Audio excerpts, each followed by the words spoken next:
দেখতেছেন যে একটা ইফতার পার্টির আয়োজন করছে। দেখেন কারো কারো কারো হাতে ইফতার রয়েছে, আবার কারো কারো হাতে ইফতার নাই। এই যে মাঝখানে আছে। মূলত এই ভাই দেখেন পানিও পায় নাই। এই একজন আবার এই যে ডাবলিং রয়েছে, আপনারা একটু খেয়াল করেন। আর অনেকেই পাচ্ছে না। তো আমরা দেখতেছি আসলে এরকম একটা ইফতার পার্টিতে বিশৃঙ্খলা যারা দায়িত্ব আছে। আবার এই সাইডে দেখেন এদের সবাই পেয়েছে মূলত, আবার এই সাইডে অনেকে পেয়েছে, আবার অনেকে পায় না। আসলে ইফতার পার্টি এরকমের একটা বিশৃঙ্খলা আয়োজন, যা আমরা আমাদেরকে কষ্ট দিয়েছে। এরকমের একটা যারা আয়োজন করছে তারা মূলত আসলে অনেক পরিশ্রম করে আয়োজন করছে। যদিও এরকমের হবে আশা করি না, এরকম একটা ইফতার পার্টি, যদিও এরা আসলে দলীয় প্রোগ্রাম, সে হিসেবে কিন্তু বিশৃঙ্খলা হতেই পারে। তাই আমরা আসলে হতাশগ্রস্ত কেউ হব না। রিজিকে না থাকলে কেউ খেতে পারবো না। তো অনেকেই চলে যাচ্ছে ইফতার না পেয়ে। তো আমরা খুব আশাবাদী ছিলাম যে এভাবে আমরা ইফতার পাবো। তো দেখি আল্লাহ সর্বশেষ আমাদের এই রমজান মাসে রিজিকের ব্যবস্থা করে কিনা, ইফতারি ব্যবস্থা করে কিনা।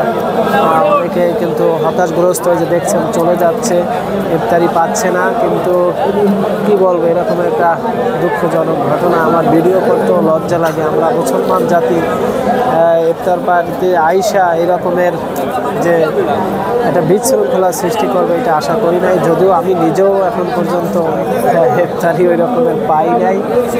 তো আশা করি যারা আছেন ধৈর্যহারা হবেন না। দেখি এখনো 10 মিনিট সময় আছে, কোনো ওহি আছে কিনা।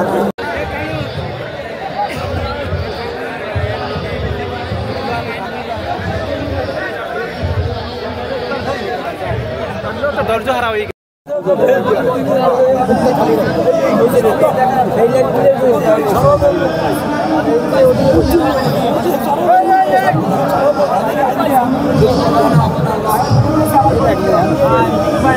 তো আজকের এই ইফতার পার্টিটা হয়েছে মূলত বরিশালের ক্লাবে। আমরা আসছি স্যারেরা, বরিশালের সিটি কর্পোরেশনের সবাই।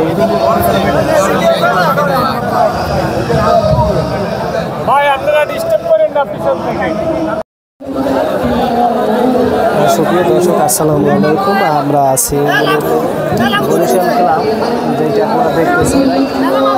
বরিশাল ক্লাবের নিচতলা দোতলা সব জায়গায় ভরে গেছে। ইফতার পার্টিতে আছি, পাশেই আর একটা জায়গা আছে, সেই জায়গায় তো ইফতার মাহফিলে খুব মানুষজন, অনেক ভিড় রয়েছে, অনেক মানুষ রয়েছে। দেখতে পাচ্ছেন যে অলরেডি মানুষের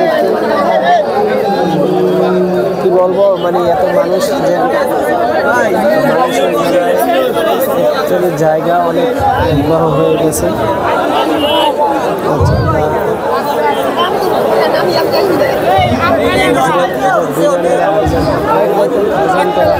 মানুষ কিন্তু জায়গা পাইতেছে না।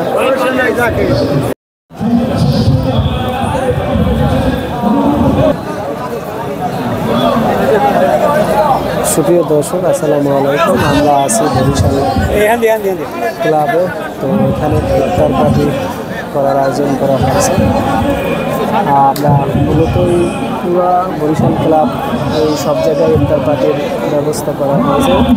নিচতলা হল রুম, দোতলা, তারপরও জায়গায় বিভিন্ন জায়গার পাশে একটা ছোট্ট জায়গা রয়েছে, সেখানে যারা আছে সবাই এখানে বসতেছে, দেখতেছে। একে একে দলে দলে কিন্তু সবাই প্রবেশ করতেছে। এটা বরিশালের মেয়র, সাবেক মেয়র সরোয়ার সাহেবের উদ্যোগেই এই ইফতার পার্টির আয়োজন করা হয়েছে। যারা আছেন